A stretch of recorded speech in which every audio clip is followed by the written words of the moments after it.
Hi, everybody. This is Dave Thomas with the Belmont Plateau Cross Country Hall of Fame. We're back here with another Hall of Fame show. As you know, our theme is kind of like the history of Philadelphia with distance running. So that's kind of like the whole theme of our show. So we're honored this week having a special guest, Bill Rodgers. And, I'm sure everybody out there knows Bill Rodgers' name. And you're probably thinking, yeah, he won Boston 4 times. He won New York 4 times. He was an Olympian, was bronze medal winner in the World Championships of cross country, many other titles.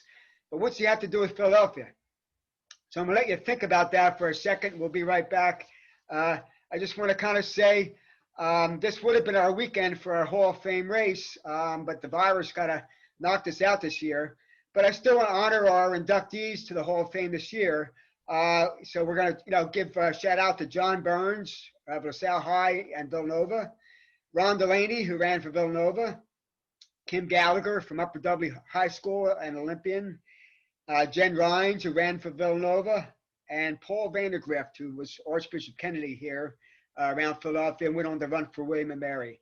So we wish we'd had our race and our Hall of Fame induction, but it's going to be next year, August, the same time next year. All right, so back to Bill Rodgers. What's Bill have to do with Philadelphia? And if you don't know, Bill was a 1974 winner of the Philadelphia Marathon.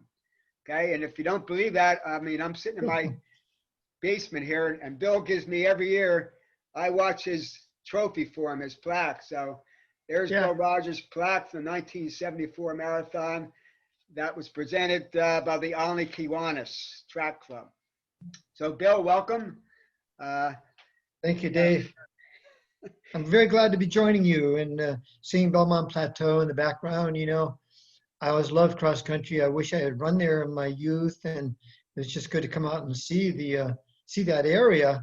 And I know a lot of the history of it because of what you've told me about the history of Belmont Plateau.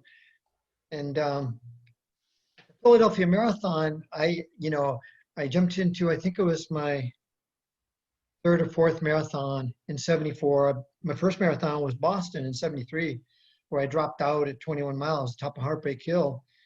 I was very exhausted from, the heat, humidity. It's one of those fluky New England days, But I was looking through my running log for 74, and I saw my buildup was actually fairly good. But, the marathon is such an icy, weird event, and it's a little bit like cross country with all the different weather. But that was particularly true years ago, when so many marathons were held in the heat. For example, before I ran Philadelphia Marathon in 74, I ran the New York City Marathon, 4 laps of Central Park. And I was 3 minutes ahead of the field there. I really wanted to win that race because first prize was a trip to Greece, sponsored by Olympic Airways. I wanted to go see Olympia. The Olympics were born, and but the heat and humidity got me. It was a September day. It was about 90 degrees, and I folded. I finished the race, but had to walk limping home. So Philadelphia for me was a chance for a comeback. That's how I always look at racing. When you have a bad race, you make your comeback. Yeah, and that was my first question. Kind of was 1974, leading up to Philly. I know you had told me before you had just run a race a couple of days before Philadelphia. Yeah. And then what was your thinking of, like, why did you choose Philadelphia, to run a marathon? I had placed third in the Manchester, Connecticut Thanksgiving Day road race, and that was my best time ever, I think, my highest placing ever. I could never win that race, but I felt good about that race, but I had planned to run Philadelphia for a while. I thought it might be the Pan Am Games Championships qualifier. I wanted to go to the Pan Am Games. I wanted to compete as much, internationally, that sort of thing. So that's why I ended up going to Philadelphia Marathon. I drove down with Tom Derderian, the Boston Marathon historian and who wrote the book, The History of the Boston Marathon, and his wife, Charlotte Lettuce. And we, and Ray Crothers from Connecticut. I'm from Hartford, Connecticut. he had won the Manchester Road Race. Somehow or other, we convinced him to come down and run in his first marathon. Well, it was a pretty tough day, as you know, Dave, because you ran it too.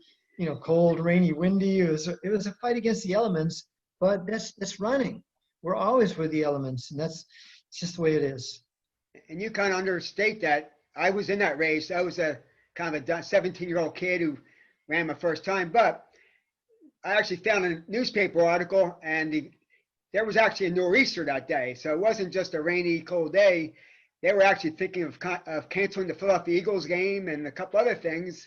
So, here we are running a marathon December in a nor'easter almost. So that's kind of like an understanding that it wasn't just rainy and a little windy. But, tell us about the course. I mean, guys from Philadelphia kind of know that course down there, but, what was your thinking of that course that they have? A lot different than today. Yeah, it's different from today. All the modern races go through the city, including New York, which was originally Central Park, except for maybe the BAA. And even the BAA, Boston Marathon, started way out in the country in Ashland, Massachusetts. Just a little bit was in Boston. But I love the course. I love running along a river, along water. It's just relaxing, and it was flat. And, I remember there were a few key runners I was looking at in the race. I forget the name of this one top runner from that era. He was a bit older than me, and I knew I was ahead of him. But it was a hard day, and I remember finishing at the boating area, along the river, the Schuylkill River. And my friend Ray Carruthers said, "I'm never running a marathon again." He was just freezing. He was a real skinny guy, and he went over and he started eating some food real fast. I think he hadn't eaten anything, and it was kind of the old days of marathoning when we were all living by the seat of our pants and finessing it. Today, marathons are so much more organized and usually held in pretty good weather. Today's Philadelphia Marathon is great fun. I love going there every year, cheering the runners on and seeing the support that the city of Philadelphia has given to that marathon, over the years. And the history of that event, which I don't think most people know of. No, and we'll get into that a little bit later. But that day in 1974, by the way, we finished at Placid Hall, which isn't there anymore. It was an old boathouse, and it was an old-fashioned thing where you can get a little shower upstairs, and the basketball court was kind of like Wilton inside, but that was kind of like where, what we did back in those days. You kind of just, like you said, go by the seat of your pants. But your time there was 2:21:43, which actually was a course record at the time for the Philadelphia Marathon. And, like we said, that was running in the nor'easter. And 4 or 5 months later, here you are running 2:09, up in Boston for your first Boston win and breaking the course record. So yeah. I guess that Philly Marathon was a training ground for that Boston. Yeah, it took me 3 years really to become a full-fledged marathoner, so to speak, and really feel my Cheerios. Like, I can go for it. I felt like I could race with anybody, by that stage. But Philadelphia was a great experience. And to this day, whenever I come down to the marathon, I always love going out on the river, run along the river, along the Boathouse Row and the history there. And I know it's a place of, colleges, Villanova, all the colleges, and the support of track and field over the decades, Marty LaCory, Vic Zwolak, all the runners that, Dave Patrick, everyone who ran, I ran the IC4As and everything. And I remember those days, you never forget. No. We runners are kind of like that. And, and that course back in that day, our Philly course, wasn't around the loop race. It was actually up and down the East River side, the Kelly side, what we call now. So it's just basically doing the same path, 4.5 mile, 5 mile path, up and down, up and down, up and down. So I think, like I said, I was 17. There might have been about maybe 500 people in the race, something like that at the time. So, it was just funny. That was your first big win before your career let off.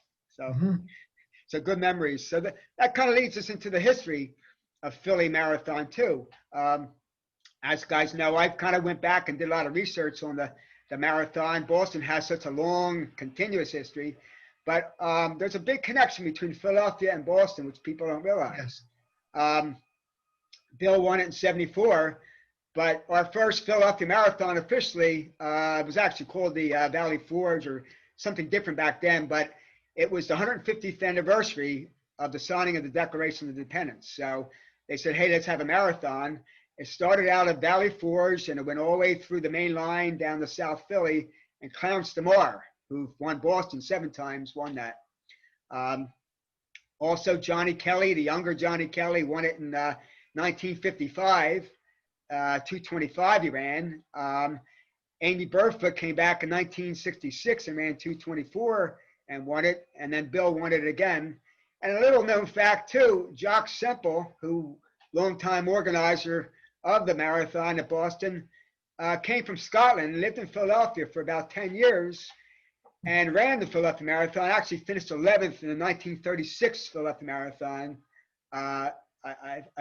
So that's our connection before he went up to Boston and started everything up there. So any thoughts on that, Bill? Yeah, I love the history there. I love the history of our sport because I think it can match any other sport. You know, our sport doesn't get the TV coverage and so forth that these kind of so-called team sports do. But of course, running track and cross country or team sports, marathoning is too. So you need your teammates, you know. But I love those stories. I love also, of course, Ted Corbett, who won Philly, I think maybe 5 times. 4 or 5 times, yep. Yeah, I think he was a resident of Philadelphia originally before it was up in New York City, you know, where he became this top ultra marathoner. And but I love that Philadelphia is one of these old marathons. It's like Boston, maybe more than any other marathon in the country. But and I think it's cool that you've got this kind of a show, Dave, where you can reach out to the runners over the years. You know, it'd be cool if you could get Amby Burfoot on, or Gary Corbett, or you know, some of the other runners, you know, that know a lot about the history of the sport. They really follow it like you do. You know, as a coach, you're bound to be invested, you know, in the young runners coming up, and that's what's cool about our sport. There's like a connection between all of us. Yeah, good. And that's what the whole idea of the show is, to kind of like present. You know, we have a long history here in Philadelphia. We actually have more NCAA cross-country titles here from this area than any other college across the country. So, you know, which people don't realize, Villanova men and women and Haverford College, which is right outside Philadelphia, won the Division III cross-country title. So a lot of connection with cross-country here. And that's why, you know, we have the Belmont Plateau. Why we call it, you know, our Distance Hall of Fame is basically named after Belmont because it's such an iconic course. And anyone who's run distance running in Philadelphia has probably run Belmont Plateau. It's a shame you never ran the course, but I know I took you out there one time. Yeah, now I'm going to have to run it. I'm going to have to run it when I come back, you know. And any good cross-country course has at least 3 hills that have names, which you know. So, you know, Franklin Park has the Bear Claw Hill and a few others. Yeah, Bear Hill. You know, where Belmont, we have Parachute Hill, Flagpole Hill, Shorekill Hill, Nursery Hill, you know, so you have to have a couple names or it's not a real cross-country course. And what about the one in Van Cortlandt? And Van Cortlandt Park. Cemetery Hill, I remember that. I did which has run that. Cemetery Hill. Yeah, a few times. Yeah. So, yeah, and then I guess before we leave, you know, end our conversation, I would say any advice, like you've been running for, I don't know, a zillion years now. I don't know how many miles are on your feet, much more than mine. Any like kind of advice to anybody, if you're a younger runner, older runner, you know, like what you're doing these days? I think, you know, your teammates, your coach are key. They are key. I was always very lucky. I had very good teammates. My brother Charlie and my best friend Jason in high school, and then and good coaches through high school and beyond. Coach Billy Squires up with the Greater Boston Track Club. So I think I was really lucky in a lot of ways. Everything is the support you feel that you have.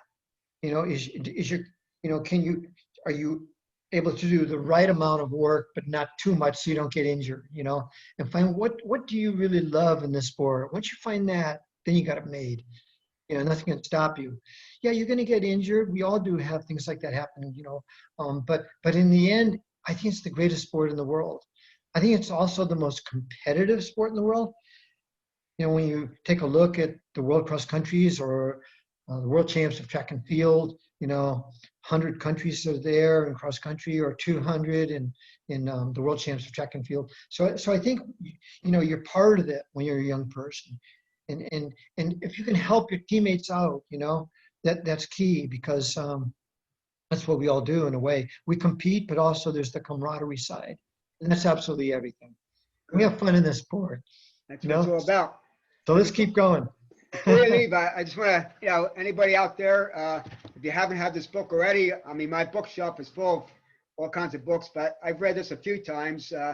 Bill Rogers' Marathon Man, you know, which you can find on Amazon. Bill comes down to the marathon, I think the last 7 or 8 years, and always we get, you know, people are always still amazed about Bill, and they always ask for that book. Another old time book, I don't know if you can still find it, but I still, you know, read this, The Marathoner, Marathoning with Bill Rogers. Excellent book. Yeah, Remember that one? Dave, marathoning came out in 1980 when the sport was in its infancy in a certain respect, modern marathoning.